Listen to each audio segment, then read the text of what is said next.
தாவேக்கா தான் ஆட்சியில் இருக்குது. தாவேக்காவுடைய தலைவர் தான் இன்னைக்கு முதலமைச்சராக விஜய் அவர்கள் தான் இருக்கிறாரு. இன்னமும் நீ திமுக திமுக திமுக திமுக காரன் பண்ண சதி. இப்போ திமுக காரன் தான் கரண்ட்டை கட் பண்ணிட்டான். நான் கவர்ச்சி அரசியல்லாம் பண்ணல, அப்போ நான் நல்லா என் வாயில் வந்துடும் அப்படின்லாம் பேச முதலமைச்சராக இருந்துட்டு இது வரைக்கும் நாம் பார்த்த அரசியலையும் சரி தான், இது வரைக்கும் இதுக்கு முன்னாடியும் சரி தான், ஒரு அரசியல் வரலாற்றில் ஒரு முதலமைச்சராக பொறுப்பேற்கக்கூடிய ஒரு தலைவன், ஒரு தமிழ்நாட்டினுடைய முதல் தலைவர், ஒரு முதலமைச்சர் இப்படிப்பட்ட வார்த்தைகளை பேசலாமான்றத முதல்ல தெரிஞ்சுக்கணும். அதாவது அவர் தான் முதலமைச்சர் அப்படின்றத அவர்கிட்ட யாரா சொல்லணும். அதை சொல்லாதவனுடைய விளைவு தான் இன்றைக்கி வந்து அவருடைய பேச்செலாம் அமைந்திருக்கு. அவர் மட்டும் இல்லை, அவர் கவர்ச்சி இல்லை அப்படின்னு சொல்கிறாரு இல்லை, அவர் கவர்ச்சி இல்லாமல் அப்புறம் எப்படி வந்தாப்புல? இந்த ஆட்சி வந்து ரீல்ஸு போடுறதுக்கும், அதாவது அவங்களுடைய துறை அமைச்சிருக்கிறாங்களே, யாருக்கு எந்த துறையினோ முதல்ல தெரியல. எந்த அமைச்சர் எதை பற்றி கேள்வி கேட்டால் அந்த கேள்விக்கான பதில் இல்லை. கேள்வி ஒன்று பதில் ஒன்றா இருக்குது. இப்படியே போனால் இந்த தமிழ்நாட்டினுடைய நிலை எங்கே போய் முடியும் அப்படின்னு தெரியாது. சாப்பிடாம, அதாவது ஒரு போக்குவரத்து துறையினுடைய ஒரு அமைச்சர், அதாவது ஒரு மாண்புமிகு அமைச்சர் பொறுப்பில் இருக்கிறாப்புல ஒரு இளைஞன் என்ன சொல்கிறான், நான் வந்து பஸ்ஸு வந்து பதிவு செய்துட்டு காத்துட்ருக்கேன் பஸ்ஸுக்கு அப்படின்னு சொல்கிறேன். அவன் வந்து பஸ்ஸை பற்றி கேட்டால் அந்த அமைச்சர் என்ன சொல்லணும், வரும் இருப்பா அப்படின்னு சொல்லணும். இல்லைனா அங்கே இருக்கக்கூடிய அதிகாரி கூப்பிட்டு என்ன பிரச்சனை தம்பி சொல்கிறாப்புலையே, அந்த பஸ் எங்கே இருக்குது அப்படின்னு சொல்லிட்டு அதுக்கான தீர்வு சொல்லணும். நீ சாப்பிட்டு இருக்க, முதல்ல நீன்ற வார்த்தையே தவறு. ஒரு முதலமைச்சர் வந்து ஒரு அமைச்சர் வந்து ஒருமையில் முதல்ல பேசக்கூடாது. நீ சாப்பிட்ருக்க நான் சாப்பிட்லன்றது இது பதில் கிடையாது.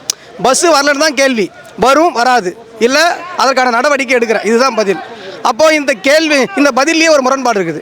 அந்த மாதிரி இந்த தாவேக்காவுடைய அமைச்சர்ங்கிறாங்கல்ல, கேள்வி கேட்டால் நோ கமெண்ட்ஸு, இல்லைனா தெரிச்சு ஓடுறது, இல்லை ஏதாவது ஒரு புது கருத்து சொல்கிறது. வரலாற்றிலேயே முதல் முறையாக தான் நின்று ஜெயித்த சட்டமன்றமே தொகுதியே எதுன்னு தெரியாத ஒரு அமைச்சர்லாம் பார்த்துருக்கீங்களா? இன்றைக்கி இதெல்லாம் பார்த்துட்ருக்கோம். அதாவது கவர்ச்சின்னு நீங்கள் சொன்னீங்களா, இது பேர் கவர்ச்சி தான். அதாவது கவர்ச்சி தான் பண்ணிகிட்டு இருக்காங்க.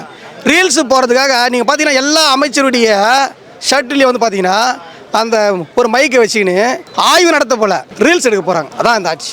ஆதவர்ஜுனா நீங்கள் பேசும்போது உள்ளாட்சி தேர்தலில் ஒரு மேயர் நீங்கள் ஜெயிக்க முடியுமா அப்படின்னு சவால் விட்டுருக்காரு உதயநிதிக்கு. எப்படி லாட்டரி ஆதவர்ஜுனா, அதாவது இப்போ மாண்புமிகு அமைச்சர் ஆதவர்ஜுனாவை மரியாதையாக நம்ம பேசணும். அந்த மாண்புமிகு அமைச்சர் ஆதவர்ஜுனா இருக்கார்ல, அவர் எப்படி ஜெயிச்சாருன்றது எல்லாருக்கும் தெரியும். இப்போ வாக்களித்த மக்களே ஏண்டா ஓட்டு போட்டோம் அப்படின்ற நிலைமைக்கு வந்துட்டாங்க.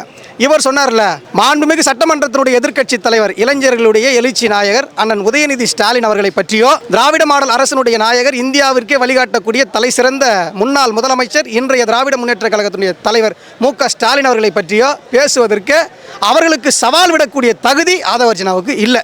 அவர் சவால் விட்டார்ல, இப்போ எங்களாலையும் திருப்பி சவால் விட முடியும். ஒரு திமுக தொண்டனா நடைபெற இருக்கின்ற உள்ளாட்சி தேர்தல் அது எப்போ வந்தாலும் சரி தான். 8 மாதம் அவர் சொல்லியிருக்காரு. 8 மாதம் இந்த ஆட்சி இருக்குமா இல்லையான்றதை மக்கள் முடிவு பண்ணுவாங்க. ஏன்னா இன்றைக்கி சட்டம் ஒழுங்கு சந்திச்சிருக்குது. அதனால் உள்ளாட்சி தேர்தலில் திமுகவினுடைய வெற்றி, 25 மாநகராட்சியினுடைய மேயரில் ஒரு மேயர் பதிவாவது தாவேக்காவில் வெற்றி பெற முடியுமா அப்படின்றத நான் சவால் விடுறேன். திமுக அனைத்து மேயர் தேர்தலிலும் மாபெரும் வெற்றி பெறும். உள்ளாட்சி தேர்தலில் திமுக தான் மாபெரும் வெற்றியை பெறும். அதெல்லாம் எந்த மாற்று கருத்தும் இல்லை. மக்கள் தெளிவாயிட்டாங்க. முன்னாள் ஸ்டாலின் சொல்லும் போது பார்த்தீங்கன்னா 6 மாதம் கூட இந்த ஆட்சி தாங்காதுன்னு தொடர்ந்து எல்லா இடத்துலையும் சொல்லிட்டு வர்றாரு. அது எப்படி எதை வச்சு? ஆமாம், ஏன் சொல்லிட்டாருன்னா, அதாவது ஒரு விஷயம் நல்லா யோசித்து பாருங்க, இந்த ஆட்சி யாரால நடக்குது? திமுகவுடைய தயவு. ஏன் ஓட்டு திமுக காரன் போட்ட ஒவ்வொரு ஓட்டுலையும் தான் கூட்டணி கட்சிக்காரங்க வெற்றி பெற்றாங்க. கூட்டணி கட்சிக்கார ஆட்சி தமிழ்நாட்டில் விஜய் தலைமையிலான ஆட்சி அமையட்டுன்னு சொல்லிட்டு திமுக கூட்டணியில் இருக்கிறவங்களுடைய ஆதரவுல தான் இன்னைக்கு ஆட்சி நடத்தாரு. நல்லா யோசித்து பாருங்க. இதை தான் கல்லா கூட்டணி, பெட்டி கூட்டணி, எங்கே போனாலும் ரோட்டில் போகிறவங்களாம், அன்னாரி வாலத்தில் போகிறவங்களாம் கூட்டணி ஈர்த்து போட்டிருக்காங்க. அப்படி சொன்ன கூட்டணியினுடைய தயவால் தான் இன்றைக்கி தமிழ்நாட்டில் ஆட்சியில் இருக்கிறார் விஜய்.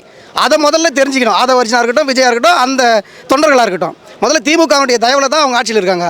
இன்றைக்கி என்ன நடைபெற்று கொண்டிருக்கிறது?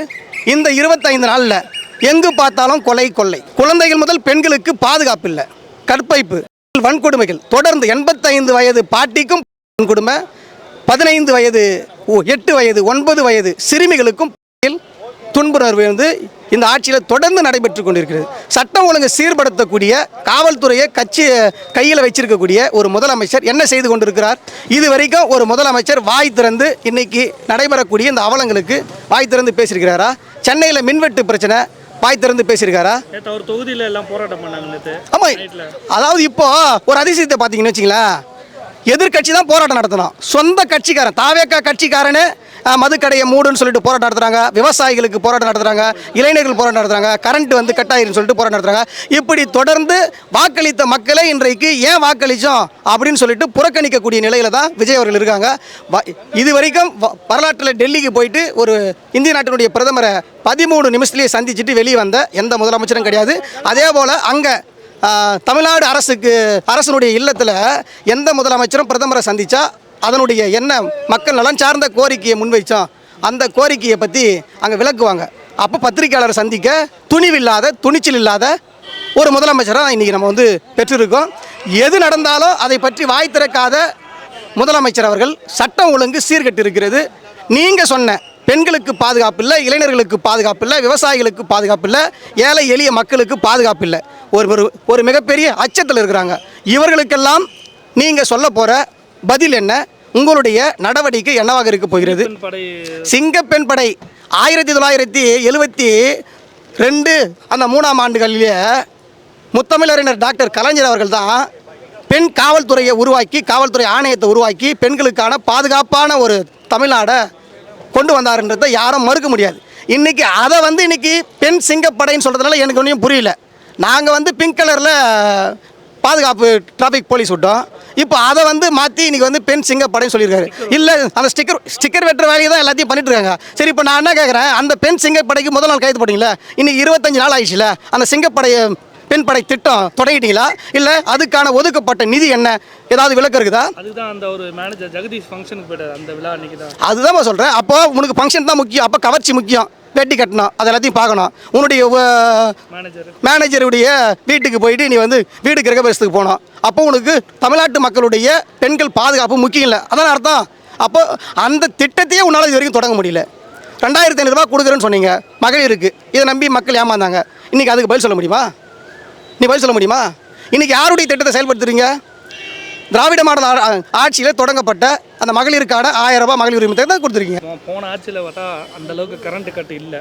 இப்போ பார்த்தா தொடர்ந்து கரண்ட் கட்டு. நேற்று முதல்வர் தொகுதியிலே பார்த்தீங்கன்னா கரண்ட் இல்லைன்னு போராட்டம் பண்ணியிருக்காங்க. இது எப்படி பார்க்குறீங்க? இந்த போராட்டத்துக்கு அவங்க சொல்லக்கூடிய பதில் தெரியுமா? திமுக சதி செய்து விட்டது. அதாவது ஆட்சியில் இருக்கும் போதும் திமுக தான் சதி, ஆட்சியில் இல்லைனாலும் இப்போ ஆட்சியில் இருப்பதே தாவேக்கா. ஆனால் அங்கே சொல்கிறான் திமுக காரன் பண்ண சதி, இப்போ திமுக காரன் தான் கரண்ட்டை கட் பண்ணிட்டான். பெண்களுக்கு பாதுகாப்பு இல்லை, அதுவும் திமுக காரன் பண்ணுற சதி. இன்னும் ஒரு கொடுமை தெரியுங்களா? நான் ஒரு செய்தி தொலைக்காட்சியில் பார்த்து தெரிஞ்சிங்கன்னா, திருச்சியில் நன்றி தெரிவிக்கிற கூட்டத்துக்கு போனாப்புல 5000 பேர் அனுமதி, இதை தான் திமுக செஞ்சது. அப்போது திமுக வந்து SOP போட்டு தடுத்துட்டாங்க அப்படின்னு சொன்னாப்புல. ஆட்சி, நீங்கள் தான் ஆட்சியில் இருக்கீங்க, இப்போ 5000 பேர் தான் நீங்கள் அனுமதிச்சிருக்கீங்க.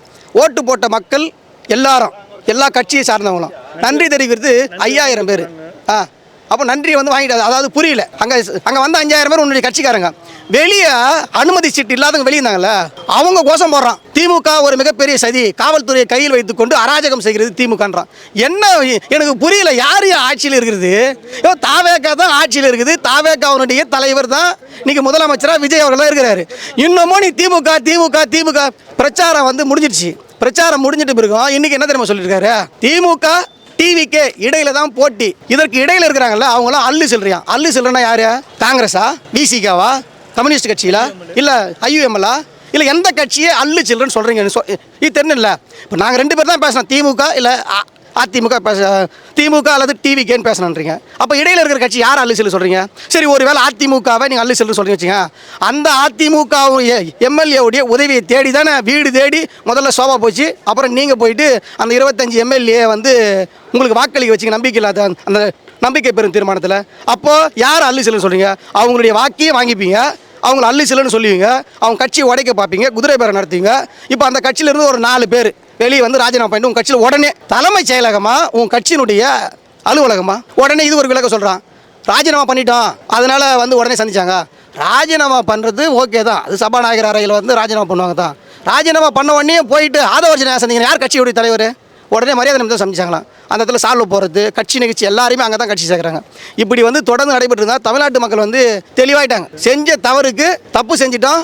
இன்னும் சொல்லணும்னா தலைவரை வந்து தோற்கடித்த இந்த சென்னை கொளத்தூர் மக்கள் வந்து, கொளத்தூர் மக்கள் மட்டுமல்ல ஒட்டுமொத்த தமிழ்நாட்டு மக்களும் ஒரு மிகப்பெரிய ஒரு தவறை நாம் செய்துவிட்டோம் என்கின்ற ஒரு மனநிலையில் இன்றைக்கு எல்லோரும் இருக்கிறாங்க. எங்களுக்கெல்லாம் தலைவர் தோற்றதில் ஒரு மிகப்பெரிய வருத்தம். ஏன்னா இப்படிப்பட்ட ஒரு தலைவர், இந்தியாவிற்கு ஒரு முன்மாதிரியான திட்டங்களை கொண்டு வந்த ஒரு தலைவரையே இந்த மக்கள் இப்படி செஞ்சிட்டாங்களே, ஒரு கவர்ச்சிக்கு மயங்கிட்டாங்களே அப்படின்றது வேதனையாக இருக்குது.